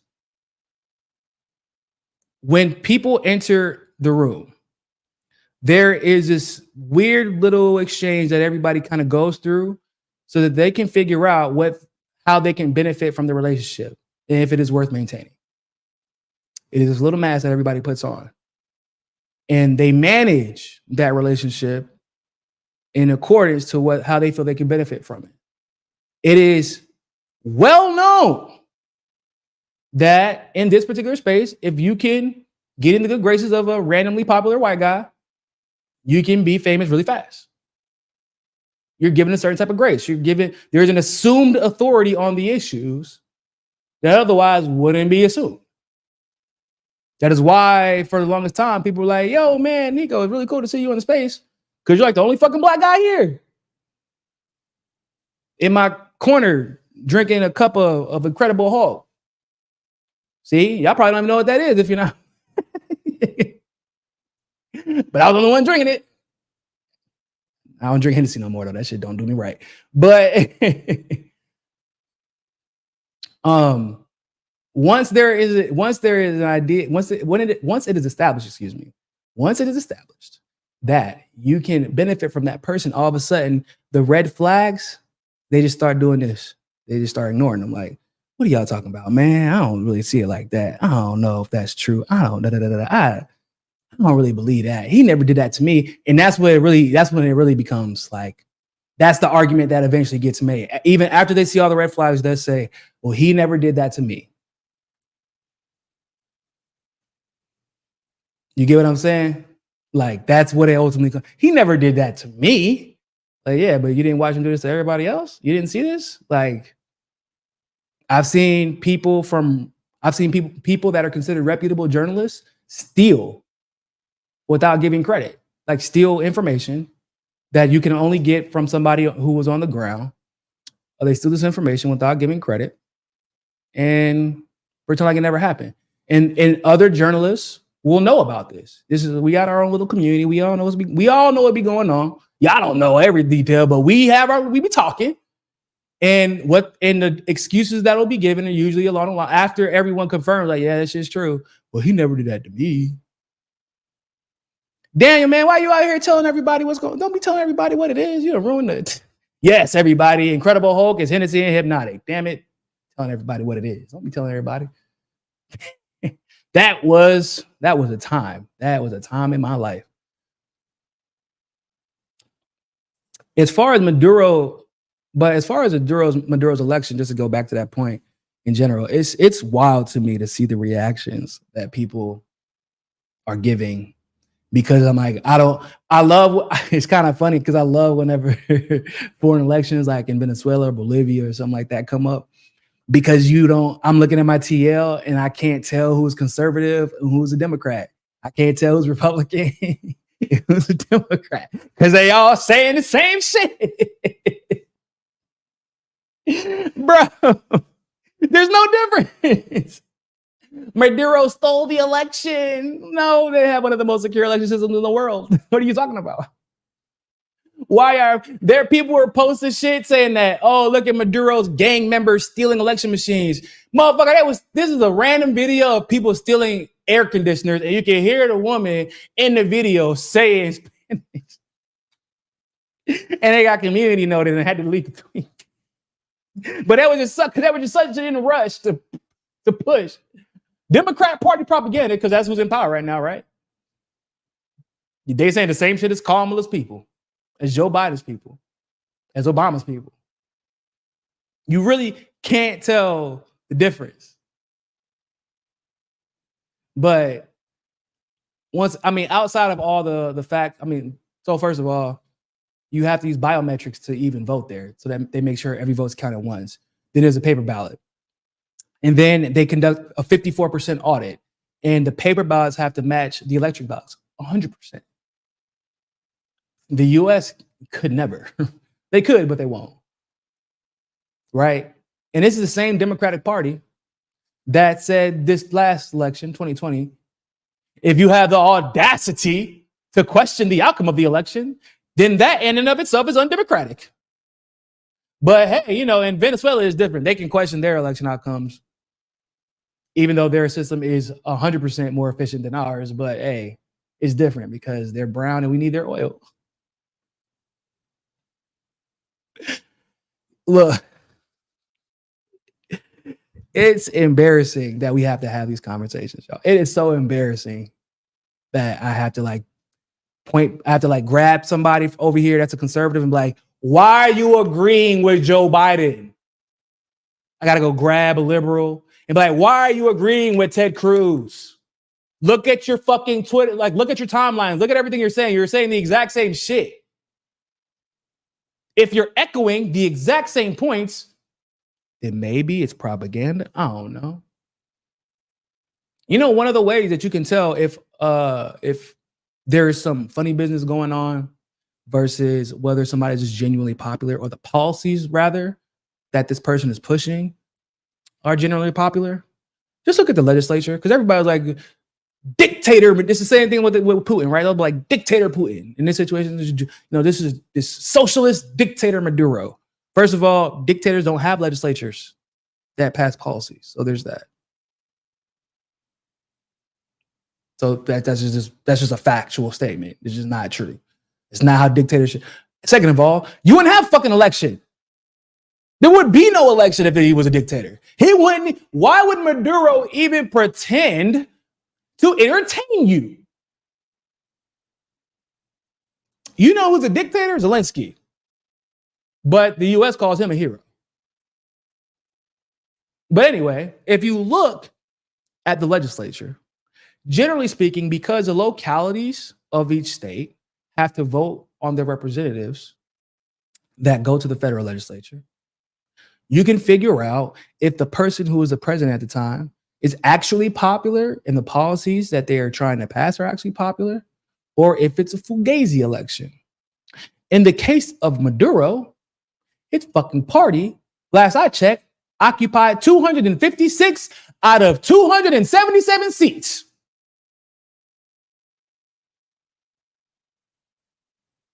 Do you think that might mean he is as popular as people think he is? Yeah, probably. White, wealthy Venezuelans hate Maduro. They're also under the belief that the Venezuelan economy is suffering because of Maduro, which is a lie. The Venezuelan economy is suffering because the United States and the rest of the West is literally trying to choke them out, because you know how the US is. Y'all know how they are. You know, the US, they're so pressed to prove that socialism doesn't work that they have to struggle every socialist economy that they don't like to prove that it doesn't work. They have to strangle them. They have to block them out from the Western world, keep them out of engaging with Western economies, sanction them, literally steal their assets. Because the only way that, you know, it's so important to prove that socialism doesn't work. And the only way that you can do it, apparently, is by destroying your economy. To be like, ha, we told you. Maybe if you let us take over your economy and destroy it, your socialism wouldn't have destroyed your economy. Bruh. See, this is an interesting argument. So my girlfriend's from Venezuela and sees and views him as a dictator, and is crying right now about the bloodshed that may come to her family. Yeah, see, here's the thing about that. And I don't want to offend you.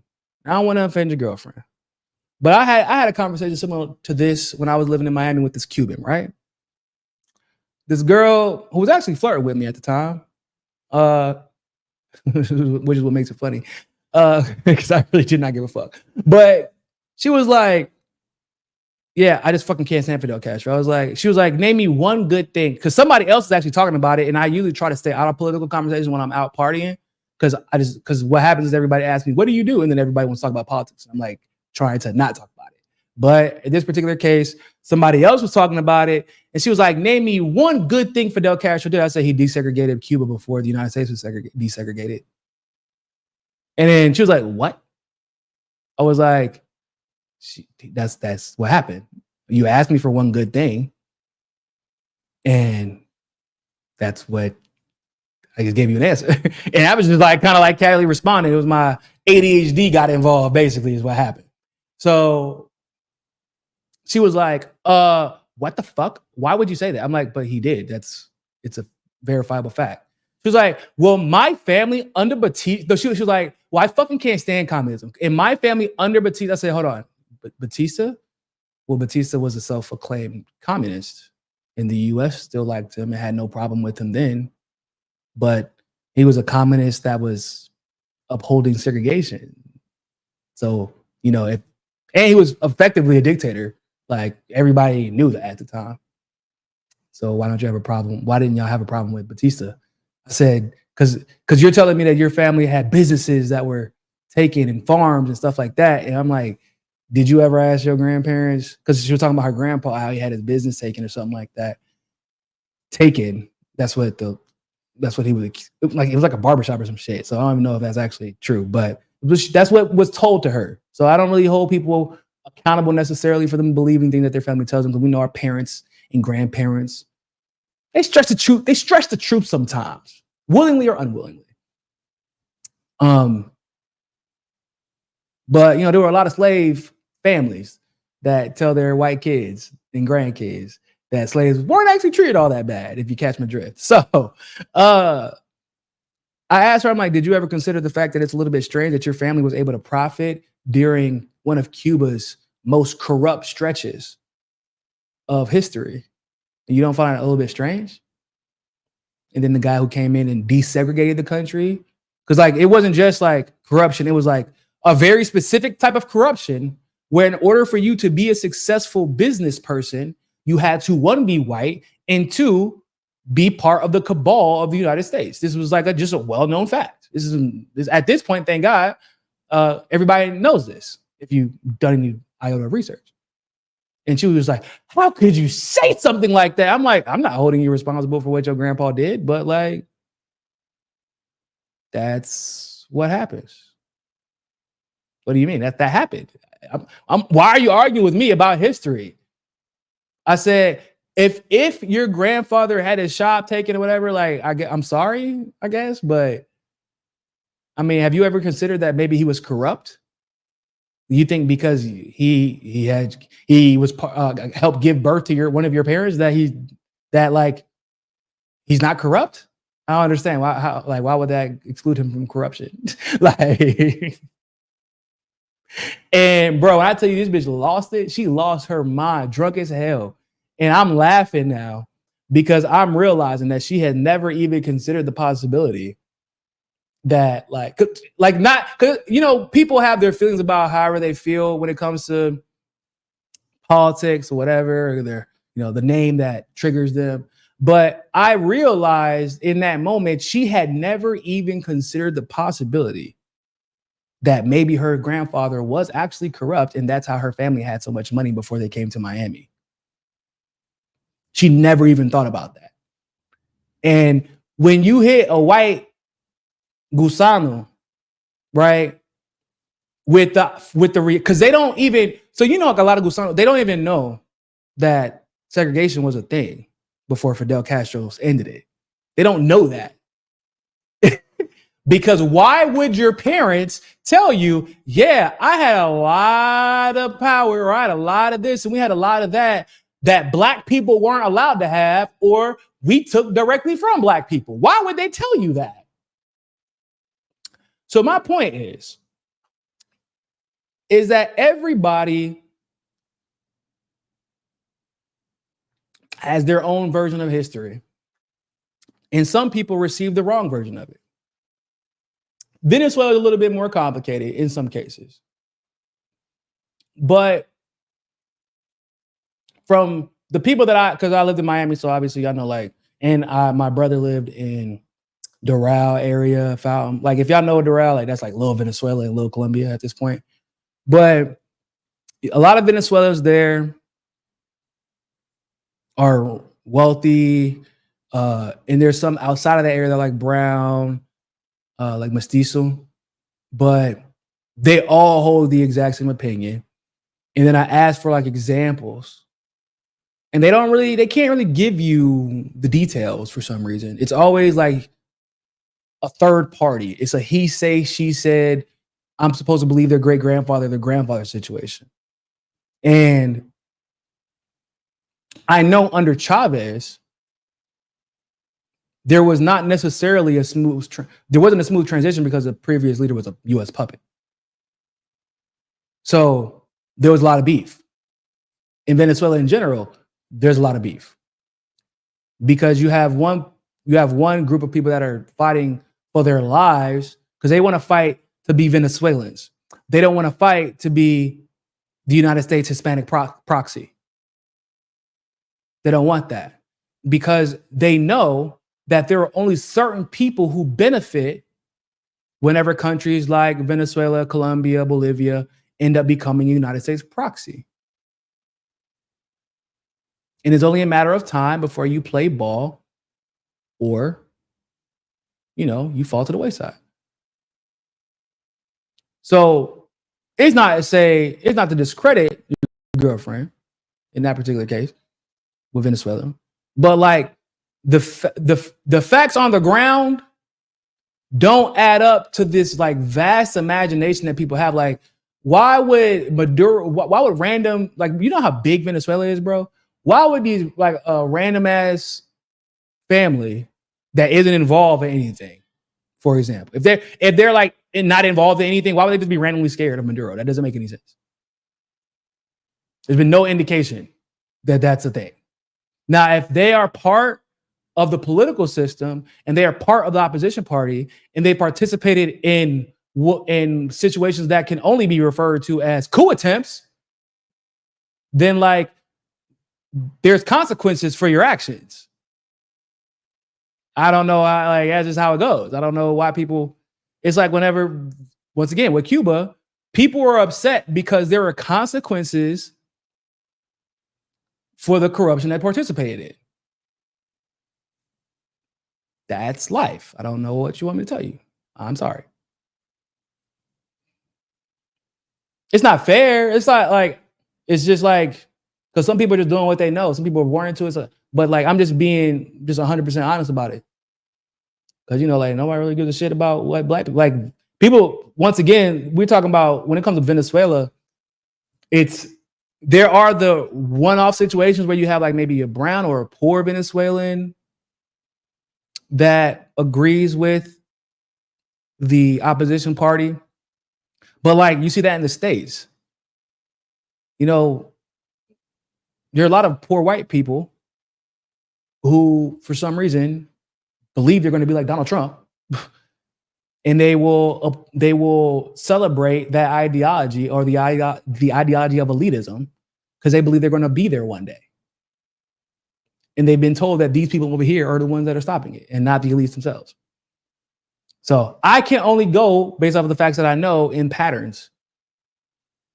And I'm not really the type of person that just like, because everybody says that. I can't count how many times I've heard with different countries. I'm a Cuban. Okay, what the fuck does that mean? I live in America, or I lived in America. I lived in America where 80% of the country isn't qualified to vote. 80% of the country has no fucking idea what they're talking about when it comes to American politics. 80% of the country couldn't pass a 10-question civics exam. Even more than that, couldn't tell you who's in charge of Congress right now, Republicans or Democrats.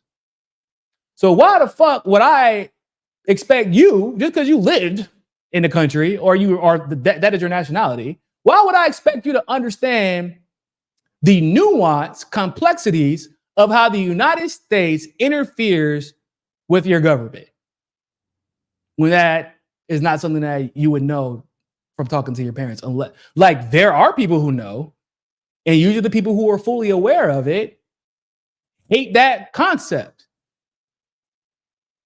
But I live in Brazil right now, for example.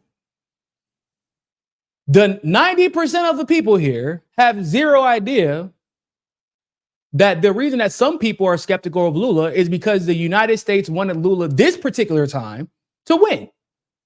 And there are reasons for that I can go into later, but they did. That is a fact. The CIA, for some reason, wanted Lula to win this time. They didn't like him before, but, I guess they tamed him after they put him in jail for no reason. And somebody could argue with me. They're gonna be like, they could be like, I'm Brazilian. That's not true. Nah, like they literally admitted it. Here's all the details. I can show them everything. Their nationality was completely fucking irrelevant when it came to the facts. Like, unless you're gonna make the argument that like your nationality has led to you doing in-depth research and then you can use your nationality and your experience coupled with the facts, but just being like, I'm this nationality. That don't mean shit. I live in America, where Americans don't know shit about America.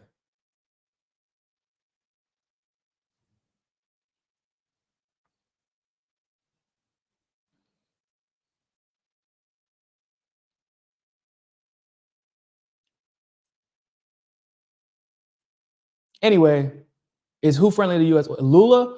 Lula isn't necessarily friendly to U.S. oil, but he doesn't do anything right now. The biggest problem that Lula has at the moment isn't his international policies. It's actually his unwillingness to help further Brazil's internal economy, like to help grow it and advance it to the degree that it could be advanced. That's the problem. He's if anything, he's created more roadblocks, and he isn't really giving justifiable explanations as to why he's creating more roadblocks for the working class. So he's okay international politics. He's okay. Like he wants to join BRICS. You know, they're hosting that damn conference that basically all the BRICS people are going to. They're hosting that. What is it? G25, something like that. Don't quote me on that. But he's stagnant, right? Basically, he's made it. Bolsonaro is not like, he was a problem, but he was like a hyper economy. Like he wanted to, I'm gonna do whatever it takes to make, he made banking more accessible. To be fair, I give him credit. He made banking more accessible to Brazilians all over. He made transactions more accessible, easily accessible. Made it easier to get loans and things like that. He didn't mess too much with the social benefits that people were receiving. And that allowed some Brazilians to start making more of a way for themselves. He was a racist piece of shit, but definitely sexist too. But he was, I guess, honestly, to be completely honest, just from what I'm hearing, he was problematic because he was almost putting too many Brazilians in a position to succeed, even if it was by accident. Like he was trying to help rich people for the most part. And he did help a lot of rich people, but a lot of the things that he did ended up just by consequence helping regular people. I'm not gonna say he was good, but right now people in Brazil feel stagnated. Like there's no movement whatsoever because now they're experiencing inflation because they're how connected they are to the dollar. I don't know what they're doing to curb it.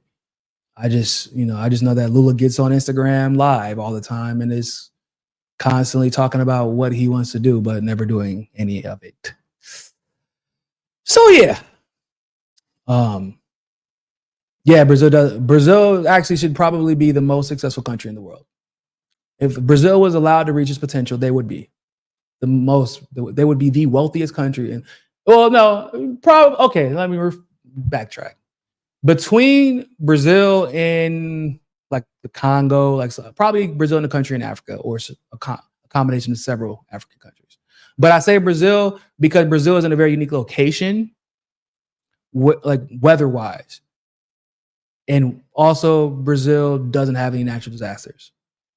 So that's part of the reason why. It's like, where it's at strategically. But yeah, it would be probably top 3, top 4 most successful countries in the world. I'm talking about we wouldn't have to import shit and we could export. If we only relied on our resources, like we could dominate the world, like not like other countries, like most of Europe, basically, where they have to engage with other countries with like when it comes to importing and exporting. They have to import a lot for them to have an economy, like a genuine economy. That's not Brazil. Brazil wouldn't have to. They're forced to because of trade agreements and things like that, but they wouldn't have to. But the U.S. is constantly fucking with their economy, so and limiting them.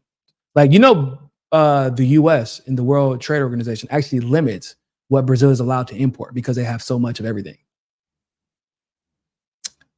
They justify it by saying that so there's not a larger exporter of sugarcane in the world than Brazil. Also, nobody else can make as much sugarcane as Brazil. The closest that we've seen is the U.S.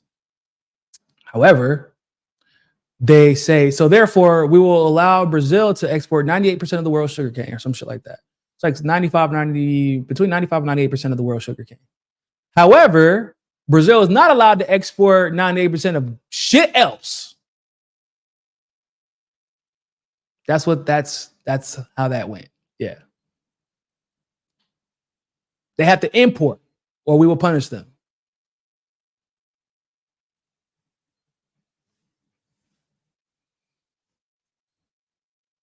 Hey, really quick. Christian said, you travel abroad and people will Americans, I'm guessing will say Americans are the most entertained and least informed. It's so true. Yeah. Yeah, man, because even Brazilians, for them, they're entertained, but they know what I love about Brazilians is how much they know about what's going on in their local communities.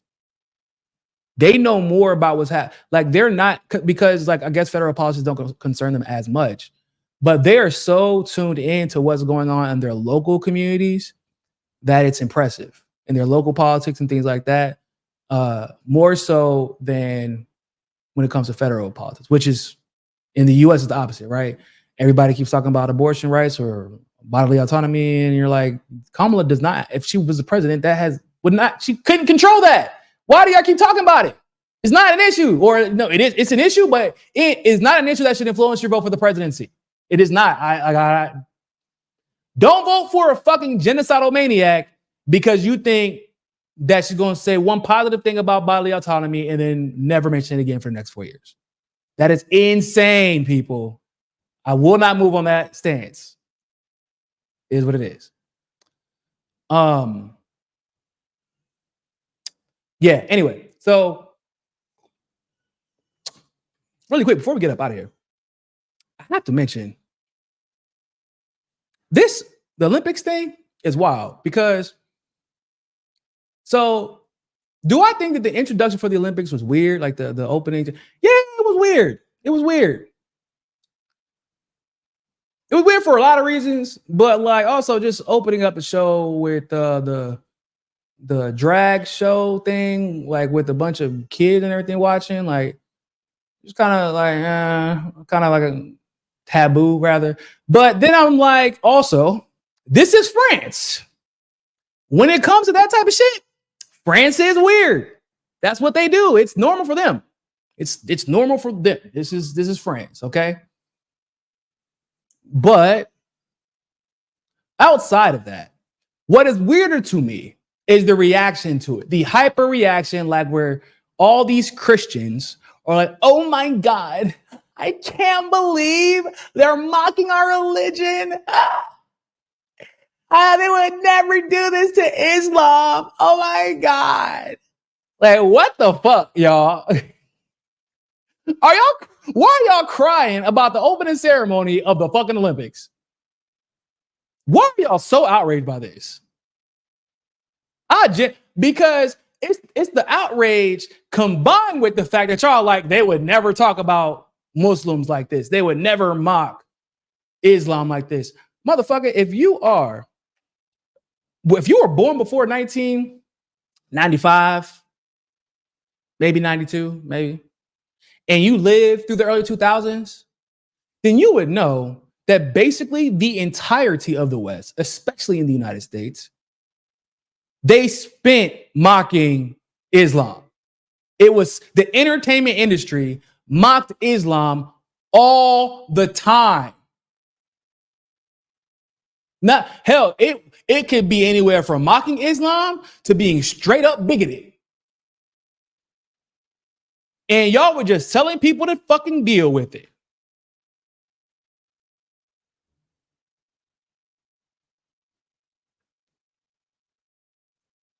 Y'all remember that? Because I was there for it. I was in middle school and high school, but I remember it.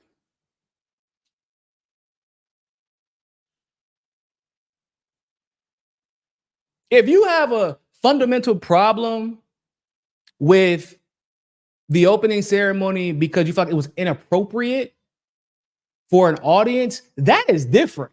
But people crying about, oh my God, my Christianity, bro, shut the fuck up. Because if you weren't crying like that whenever they were mocking Muslims for 10, 15 years as part of the propaganda to push the war in Afghanistan and the war in Iraq, I don't want to hear it. Stop pretending like it didn't happen. I was there. We witnessed it.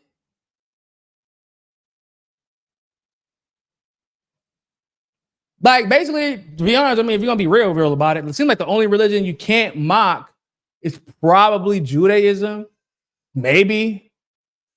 And that's because of, not even because of Jewish people in general, but specifically because of Israel and Zionists. So they might get a pass. That might be the only group that you can be like, oh, you can't mock. And it's funny because Christians even know it. These right-wing Christian nationalists were like, they went straight to Islam, didn't they?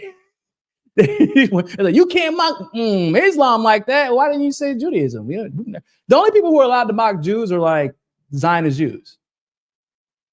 Like, so, and or non, like, I think that the only person who kind of makes fun of Judaism, like, or like the culture of Jewishness, is Adam Sandler, like in a lighthearted way. But like, that's about as far as it goes. No one is allowed to mock Jews ever.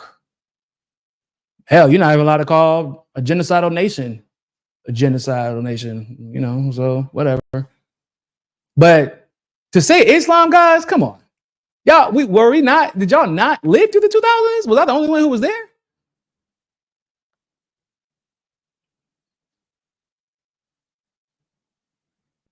I'm just saying, don't dish it if you can't take it. That's my point. Because it won't it really was, to me, it was maybe because I'm not religious, right? I believe in Jesus and I believe in God, but I'm not a religious person at all. I don't believe in organized religion. I think it's a tool for the political elite. So there's that. But if you can't take it, don't dish it. And y'all spent the majority of the 2000s dissing the shit out of Islam. Bro, in the military, we were taught to be Islamophobic. They call everybody Haji. Literally. Yeah, man, I'm going getting this DVD copy from this Haji. I'm like, what the fuck is a Haji? Oh, man, this is Arab people. We don't really know their names. It's too hard to pronounce, so we just call them Haji. What? Motherfucker, if you don't learn that person's name or don't talk about them, that's insane. That is insane. But that's how it is. That's how it is, or at least how it was.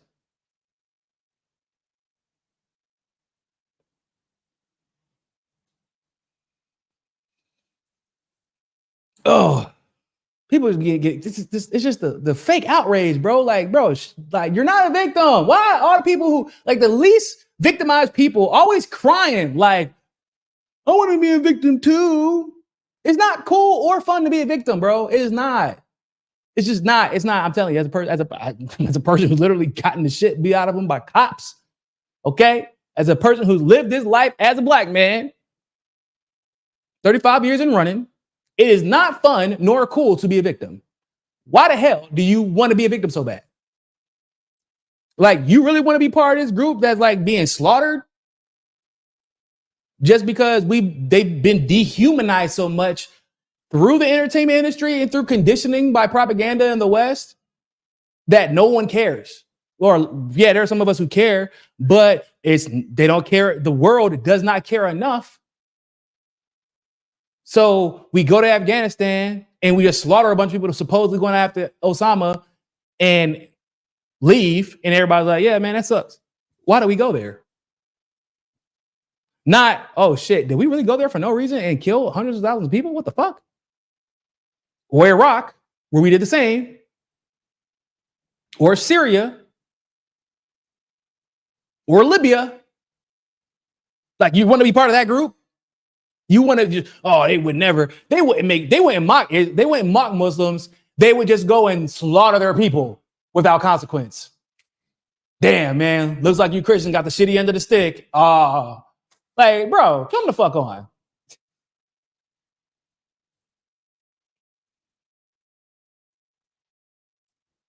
Be getting on my damn nerves with all that victimization bullshit. And yeah, like, if you're gonna be mad about some shit, be mad about the fact that Russia is banned from competing. There's some athletes that are allowed to compete, but the majority, like the country itself and the majority of the athletes are not allowed to compete. And Belarus is banned from competing just because they decided to help Russia, protect their borders. But somehow, Israel is allowed to compete. Bro, Israel is so universally disliked that basically every event where they compete, they're getting booed. Universally despised. Come on, bro. Russia is responding to NATO aggression, violation of the Minsk Agreement, the constant slaughter of ethnic Russians in eastern Ukraine and the Donbass region. And this is not over the course of 1 year or 2 years. This is over the course of a decade. They have been letting shit slide.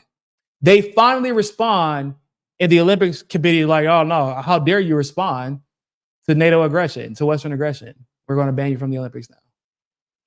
Hey, but Israel, we know that literally every international legal institution, y'all, has all said that Israel's committing a genocide and their occupation is illegal.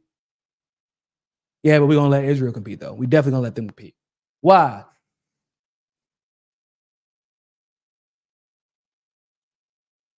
We don't get to control that. That's insanity.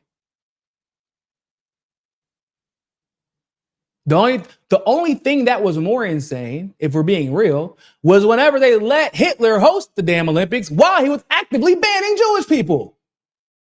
That's the only reason that Jesse Owens was allowed to run at that Olympics, was because like that story was used to cover up the fact, basically, that Hitler banned all the Jews from competing. And the U.S. was like, man, but it ain't that bad.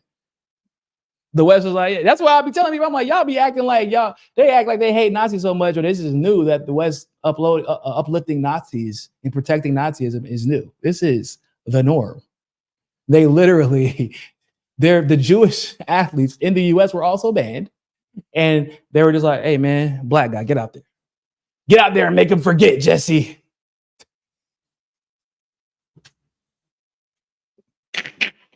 Like, come on, bro. So you telling me that Ukraine can compete? So we didn't just let Nazis compete in the Olympics once, but twice. We let them run the Olympics once while banning the Jews. Then we let them compete again while banning Russia, who ironically defeated the Nazis. Oh, Jesus. Jesus, take the wheel.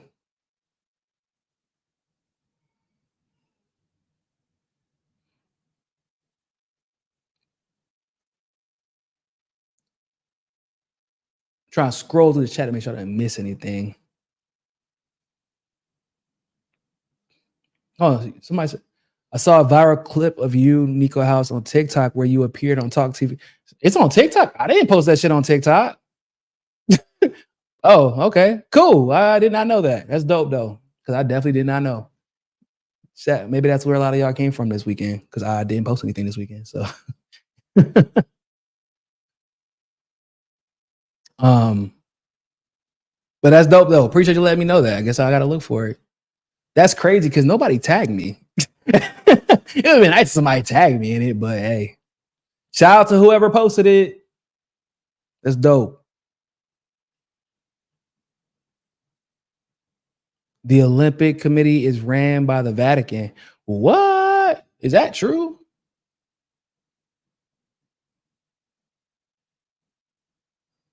And yes, the founding officers of NATO are former Nazi officers, even though I'm a firm believer that you can be a former Nazi officer, like you're a Nazi officer or you're a Nazi officer who has a different title now, but you can't be a former.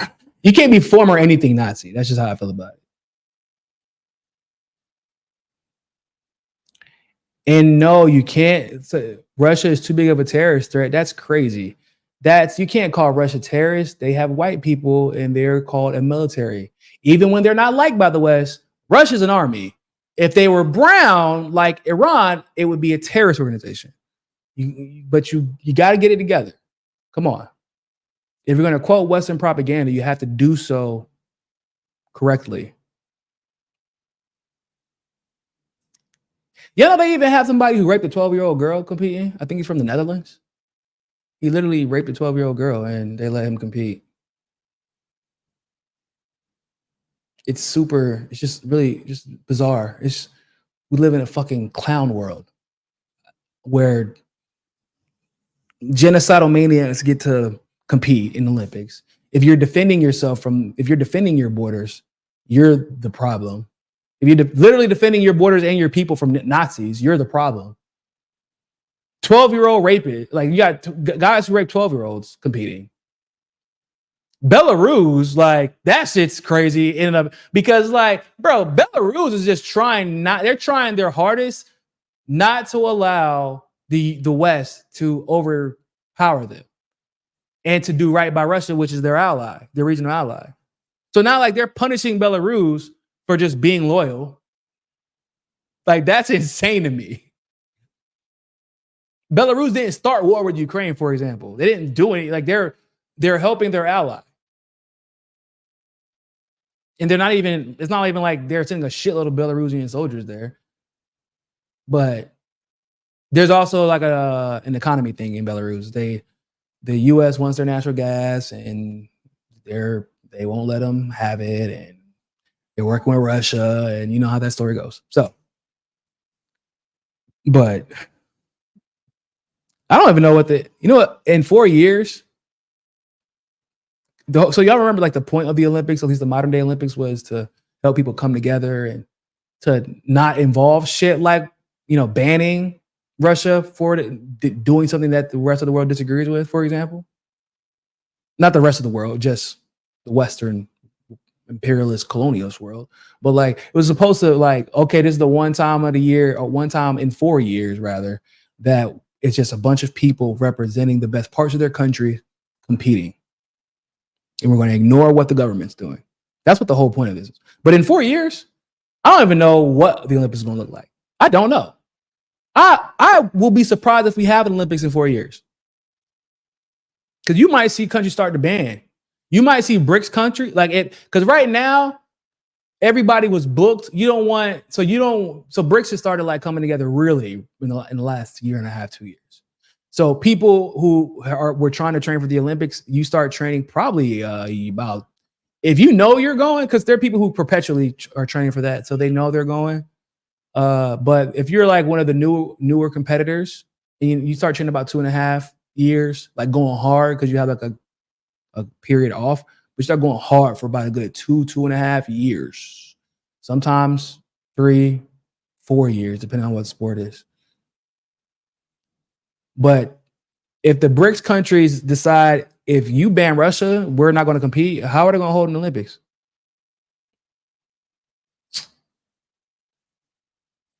Like, because it ain't going to be a few BRICS. If the BRICS countries reach the conclusion in unison, we're all not going to compete. Do y'all know how many countries are waiting to get in BRICS right now? Like a third of the world.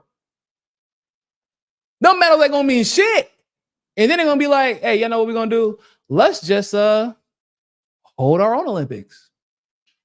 They almost did it before. I would say they did it, but the Spanish Revolution happened the same day.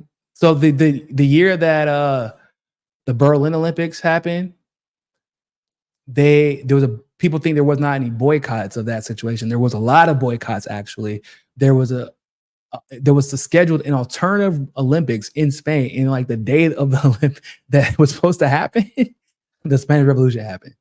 So it's coincidence, I suppose. So yeah, with that being said, ladies and gentlemen, I'm gonna go ahead and get up off of here. Thank you all so much for tuning into this Mimosa Monday on For the People podcast.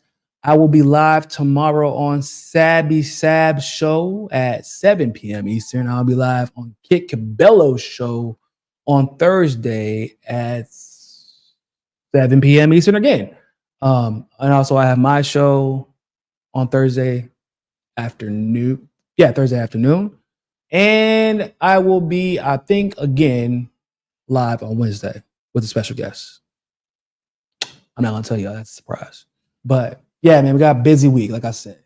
So I am gonna go ahead and get up out of here and get some other work done. Y'all make sure y'all go like this video, share this video. You can support the show by becoming a channel member, supporting us on Patreon.